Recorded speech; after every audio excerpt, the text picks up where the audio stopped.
दोस्तों, गौतम बुद्ध कहते हैं कि व्याप्ति के लिए जुनून से बढ़कर कोई आग नहीं, उसी तरह मूर्खता जैसा कोई जाल नहीं है और लालच जैसी कोई धार नहीं है।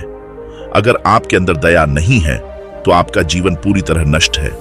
खुशियां कभी भी पैसों से नहीं खरीदी जा सकती, बल्कि इस बात पर निर्भर करता है कि आप कैसा महसूस कर रहे हो। आपका व्यवहार हर किसी के साथ किस प्रकार का है, आप दूसरों के साथ किस प्रकार व्यवहार करते हैं। अज्ञानता ही सबसे बड़ी काली रात होती है, बूंद बूंद से घड़ा भरता है। इसलिए आपने घड़े को भरने के लिए मेहनत निमंत्रण करती रहनी चाहिए। अगर लापरवाह होते हैं तो नरम घाव से भी हाथ छिल सकते हैं। इसी प्रकार धर्म के प्रति की गई लापरवाही हमें नर्क के दरवाजे पर ला सकती है। हमारा शरीर सबसे जरूरी है, इसलिए इसे हमेशा अपने शरीर को स्वस्थ रखें और इसका पूरा ख्याल रखें। अगर आप सही दिशा में चल रहे हैं तो आपका काम है उस रास्ते में निरंतर करना।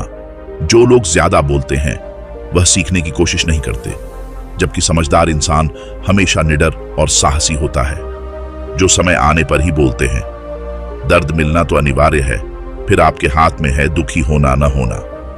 अगर बुराई को मात देनी है तो अच्छाई को बढ़ावा दीजिए और खुद के अंदर अच्छे विचार रखें। खुशी पाने का कोई भी रास्ता नहीं है, बल्कि खुद खुश रहना सबसे बड़ी खुशी होती है। अपनी मंजिल खुद ही ढूंढे और उसका रास्ता भी खुद ही तय करे। हमेशा सोच समझकर ही दूसरों पर भरोसा करे।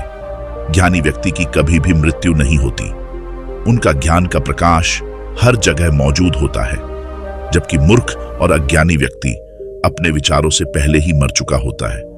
दुनिया में कोई ऐसा व्यक्ति नहीं है जिसने कभी न कभी किसी का बुरा नहीं किया हो। ऐसे लोग सोचते हैं कि उन्हें कोई देख नहीं रहा है, लेकिन जब उनकी ये बातें लोगों को पता चलती है तो समाज में उनका मान सम्मान कम हो जाता है। जो लोग दूसरों के साथ बुरा करते हैं वे घृणा के पात्र तो बनते ही हैं, साथ ही ऐसे लोगों को समाज में अच्छी दृष्टि से नहीं देखा जाता। अंतर्गत आज हम आपको ऐसा प्रसंग बता रहे हैं जिसका सार यही है कि हमें कोई ऐसा काम नहीं करना चाहिए जिससे हमारा मान सम्मान कम हो। चलिए दोस्तों, इसे एक कहानी के माध्यम से समझते हैं। किसी जंगल में एक डाकू रहता था। वह लोगों से लूटपाट करता था। एक दिन जंगल में एक संत अपने साथियों के साथ गुजर रहे थे।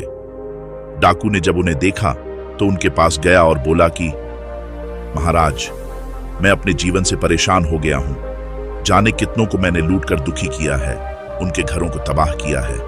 मुझे कोई रास्ता बताइए जिससे मैं इस बुराई से बच सकूं। संत ने डाकू से कहा कि तुम बुरे काम करना छोड़ दो, इससे तुम्हारे मन का बोझ हल्का हो जाएगा।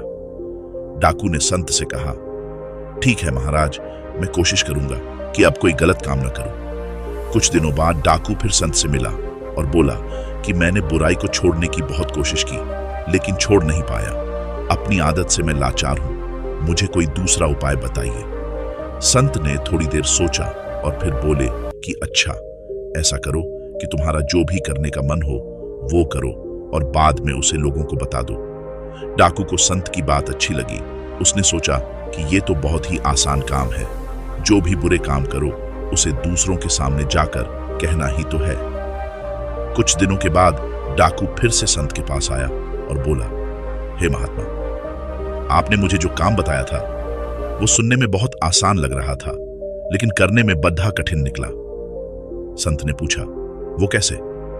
डाकू ने बताया कि अपनी स्वयं की बुराई लोगों के सामने करना और लोगों का आपसे घृणा करना बहुत ही तकलीफदेह होता है। इसलिए मैंने प्रण किया है कि अब मैं कोई ऐसा काम नहीं करूंगा जिसे बताने लोगों को बताने में मुझे कठिनाई हो। हमें अपने जीवन में ऐसा कोई काम नहीं करना चाहिए जिसे लोगों को बताने में हमें शर्मिंदगी उठानी पड़े। ऐसा करने से समाज में हमारा मान सम्मान कम होता है और हम घृणा के पात्र बनते हैं।